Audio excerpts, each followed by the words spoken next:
Hello everyone. तो आज हम देखेंगे रोड मैप फॉर नीट 2027 2027 का नीट के लिए क्या रोड मैप होना चाहिए अपना।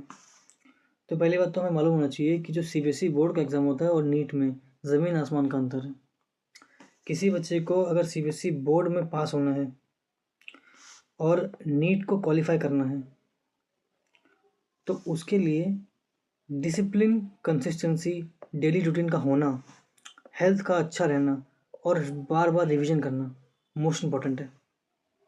सीबीएसई बोर्ड में अगर हम इन सब चीज़ों को लैक भी करते हुए लास्ट के 2-3 मंथ में पढ़ाई कर लेते हैं तो हम लोग 90+ स्कोर कर सकते हैं, या फिर अगर कोई अच्छा से करवा दें तो हम लोग कर सकते हैं।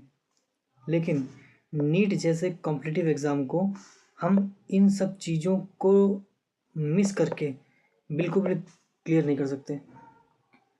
तो नीट जैसे कॉम्पिटिटिव एग्ज़ाम क्लियर करने के लिए आपको एक पार्टिकुलर डिसिप्लिन फॉलो करना होता है, कंसिस्टेंसी करनी होती है, यानी कि रेगुलर काम करना होता है आपको। डेली रूटीन होना चाहिए आपका कि सुबह इतने बजे उठना है, ये काम करना है, वो काम करना है, फिजिक्स, केमिस्ट्री, बायोलॉजी पढ़नी है, उसकी रिवीजन करनी है, लगातार रिवीजन करनी पड़ेगी आपको। अगर आपने कोई चैप्टर पढ़ लिया, एमसीक्यू सॉल्व कर लिए, तो उसको बार बार रिवीजन करना पड़ेगा। बिना बार बार रिवीजन किए ये पॉसिबल ही नहीं है कि आप नीट जैसे एग्ज़ाम में क्वालिफाई कर लें। बोर्ड में और नीट में अंतर ये होता है कि बोर्ड में जो बच्चा होता है उसको सिर्फ अपने से मतलब होता है कि वो अगर 80% मार्क्स ले आता है तो कह देंगे कि हाँ भाई अच्छा बच्चा है, 80% मार्क्स आ गए उसके। लेकिन नीट के अंदर अगर किसी के 81% है और किसी के 80% है तो 81% को मिल जाएगा एडमिशन और 80% वाले को नहीं मिलेगा। यानी कि नीट जैसे कॉम्पिटिटिव एग्ज़ाम में सिर्फ और सिर्फ ये मैटर नहीं करता है कि आपकी परफॉर्मेंस कैसी है, ये भी मैटर करता है कि दूसरी सब परफॉर्मेंस कैसी है। यानी कि दूसरा बंदा जो है अगर वो अच्छा परफॉर्म कर रहा है और आप भी अच्छा कर रहे हैं लेकिन उसका सिर्फ 1 मार्क्स ज़्यादा है, या फिर उसने फॉर्म पहले फिल किया हो, या उसने नेगेटिव मार्किंग कम करी हो, बहुत सारे फैक्टर क्लब होके उसको अच्छी रैंक दे देंगे, आपको कम रैंक दे देंगे। तो ये जो है वो सीट लेने का एग्ज़ाम है, ये कंपटीशन है। और यहाँ पर जो है वो सिर्फ और सिर्फ पास होना होता है। 70%, 80%, 90% आ जाते हैं। तो अगर नीट के लिए तैयारी कर रहे हैं तो ये चीज़ें जो हैं मोस्ट इम्पॉर्टेंट है। इसी चीज़ में आपको अपनी हेल्थ का ध्यान भी रखना होता है। आपको रेगुलर एक्सरसाइज करनी होती है, खाना पीना खाना होता है अच्छे से।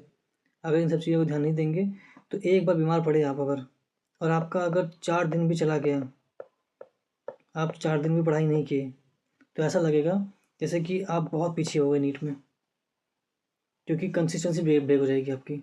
एमसीक्यू सॉल्व नहीं कर पाएंगे, फिर आपको डर लगेगा कि हाँ मेरा 4 दिन मिस हो गया। लेकिन सीबीएसई बोर्ड वाले एग्ज़ाम में ऐसा नहीं होता है। तो पहले हमें ये क्लियर होना चाहिए। अच्छा, अब हमें करना क्या है जिसकी वजह से हम लोग जो है वो नीट में अच्छा कर सकते हैं स्कोर।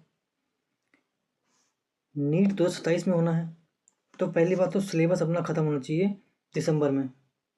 2026 में दिसंबर में हमारा सिलेबस ख़त्म हो जाना चाहिए, यानी फिजिक्स, केमिस्ट्री, बायोलॉजी बिल्कुल फिनिश हो जानी चाहिए। हमने इसके एमसीक्यूज़, थ्योरी सब कुछ पढ़ी रखनी होनी चाहिए। फिजिक्स, केमिस्ट्री और बायोलॉजी को इक्वल वेटेज देना होता है। ऐसा नहीं है कि कोई भी चैप्टर जो है हम लोग ज़्यादा पढ़ रहे हैं या कोई टॉपिक ज़्यादा पढ़ रहे हैं, कोई पार्टिकुलर सब्जेक्ट ज़्यादा पढ़ रहे हैं। ऐसा करने से क्या होगा कि ओवरऑल स्कोर जो है वो चला जाएगा नीचे आपका। दूसरी चीज़ ज़रूरी है कि हर चैप्टर के 200+ क्वेश्चन करने हैं। 200+ क्वेश्चन मस्ट है, यानी कि आप कर सकते हैं 2000 क्वेश्चंस भी, लेकिन 200+ क्वेश्चन करने ही करने हैं। आपने अगर चैप्टर पढ़ लिया है, चैप्टर पढ़ने के अपने क्वेश्चंस भी लगा दिए हैं, उसके बाद आता है मल्टीपल बार रिवीजन करने का सिलसिला। रिवीजन कर लिया आपने, उसके बाद आपको बनाने हैं शॉर्ट नोट्स। शॉर्ट नोट्स कैसे? आपका चैप्टर कंप्लीट हो चुका है, आपने एमसीक्यूज भी कर लिए हैं। अब इम्पॉर्टेंट बात यह है कि आप उस चैप्टर को जितना हो सके उतना कंप्रेस कर दो। चैप्टर आपने लिख रखा था 15-20 पन्नों में, उसको कर दो 1 पन्ने में। इंपॉर्टेंट टॉपिक्स लिख लो, डेफिनेशन लिख लो, डेरिवेशन जो आपको करनी हो देख लो, फॉर्मूले लिख लो, कुछ क्वेश्चंस लिख लो। तो शॉर्ट नोट्स बना लो जो कि आपकी क्विक रिवीजन करवाएंगे। तो रिवीजन भी इम्पोर्टेंट है और क्विक रिवीजन भी इम्पोर्टेंट है। इन सब करने के बाद इसी दौरान आप वीकली टेस्ट भी देते हैं, यानी कि हर 7 दिन पे आप अपने आप का टेस्ट लेते हैं। टेस्ट लेंगे तो टेस्ट पेपर में आपसे हो सकता है कि कई क्वेश्चंस गलत हो जाएं। जब क्वेश्चंस गलत हो जाएंगे तब क्या होगा, आप उसका करेंगे एनालिसिस। अगर टेस्ट पेपर देने के बाद आपने उसका एनालिसिस नहीं किया, इसका मतलब ये है कि आपने बहुत बड़ी बेवकूफ़ी करी कि आपने जो आपके मार्क्स बढ़ सकते थे आपने उसको मिस कर दिया। तो टेस्ट पेपर सॉल्व करने के बाद इंपॉर्टेंट चीज़ है उसका एनालिसिस करना। सपोज़ कर लो कि आपके 100 में से 90 मार्क्स आ रहे हैं, तो आप खुश हो जाओगे कि मेरे 90 मार्क्स आ गए, लेकिन नहीं, आपको 10 मार्क्स कहाँ गए वो देखना है। 10 मार्क्स को आपको देखना है कि 10 मार्क्स किस चैप्टर में गए हैं और क्या टॉपिक मेरा वीक है, ताकि जब अगला टेस्ट हो तो आपके और अच्छे मार्क्स आएँ। और ऐसा करते रहना पड़ता है। जब लास्ट एग्ज़ाम होता है तब एग्ज़ाम नहीं होता है, वो तो आपकी सिर्फ और सिर्फ परफॉर्मेंस होती है। अगर हम एनालिसिस करते रहेंगे तो हमारा लास्ट का एग्ज़ाम भी अच्छा होगा। अब आता है कि बर्नआउट क्या होता है। इन सब कामों को करने के बाद या करते दौरान हम लोग जाएंगे थक और हमें हो जाएगी उबन, तो उसी को बोल रहे हैं हम लोग बर्नआउट, कि हमारा मन नहीं करेगा काम करने का। तो जब भी ऐसा बर्नआउट वाली फीलिंग आए तो उस फीलिंग से पहले ही आपको रोकना है काम। इसीलिए जब भी आप तैयारी कर रहे हैं तो बीच बीच में ब्रेक लें। आप आउटडोर एक्टिविटी करें, बाहर जाएं, खेलें कूदें, मार्केट जाएं, शॉपिंग करें। क्योंकि अगर बर्नआउट हो गया यानी कि आपका मन ऊब गया, लगातार आप काम कर रहे हैं, लगातार आप काम कर रहे हैं, तो बर्नआउट होते ही फिर आप जो है वो सब काम बंद कर देंगे और प्रिपरेशन हो जाएगी ठप आपकी। इसीलिए मिनिमम स्क्रीन टाइम करिए, मोबाइल का कम यूज़ करें और घूमने जाएं तैयारी के दौरान पे। आउटडोर एक्टिविटी करेंगे तो आपका बर्नआउट नहीं होगा।